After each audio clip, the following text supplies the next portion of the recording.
You're going to hear a lot of conflicting ideas and perspectives, and you got to be very careful that you don't get entangled with those perspectives, almost like as if you're trying to blend and match everybody's perspective and voices, and therefore you're kind of sacrificing your own. It's time this week to be very careful about that, because a lot of people are going to be stepping up with their egos, and a lot of times when people step up in their egos, it's not pretty.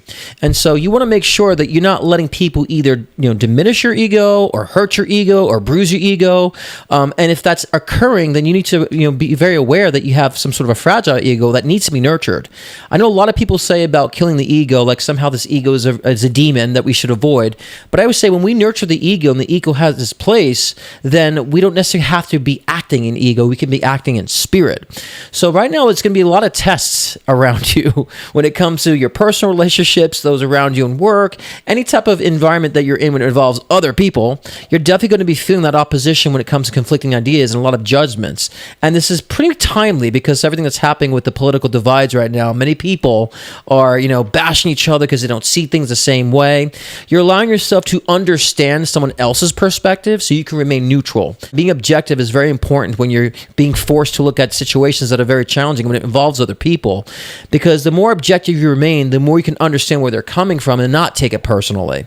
All these triggers are actually identifying any type of subconscious unresolved or patterns you've been exhibiting in your life frequently. I've been seeing a lot of people, a lot of friends of mine have been getting injured. I had a couple friends that were in the hospital this week because they've been banging themselves around. They've been letting their ego kind of run the show. And of course, Spirit's going to slap back on that to try to get you to realize, or at least recognize, that it's time for you to shine without all those anchors. You do not have to stand and fight up against everything. It's not your job to fight up against everything. It's not your job to solve everything. You don't have to take a stand all the time. Sometimes you can say, you know what? I'm just going to, surrender to the situation. I'm not going to be right in the situation. I'm not going to win here. Let's just go to a resolve so I can preserve my well-being. So simple, but how many people are actually doing that? We hear self-love all the time and setting boundaries all the time, but no one knows what the hell that really means because no one's really doing it, which is why we have to keep saying it.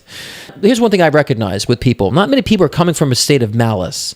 A lot of people have different ways that they're going about in their lives, and they have their own triggers, and you never know the story that's going on in their own life, why they react the way they do. And so when we remind ourselves that everyone has a story of why they're reacting a certain way, that a lot of times it's just miscommunication. I see a lot of issues happening with people just because of miscommunications, misunderstandings. And so if you're objective enough to understand this, then you'll keep yourself free of conflict.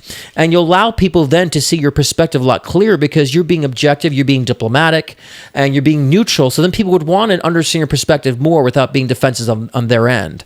And so if you conquer this objectivity this week, then you'll find a lot more connections in your life. And you'll find that you're getting the attention that you need from your relationships that might not be giving you the attention, as well as relationships that might have been not showing up for you, start showing up for you. So that's kind of the rewards of doing such.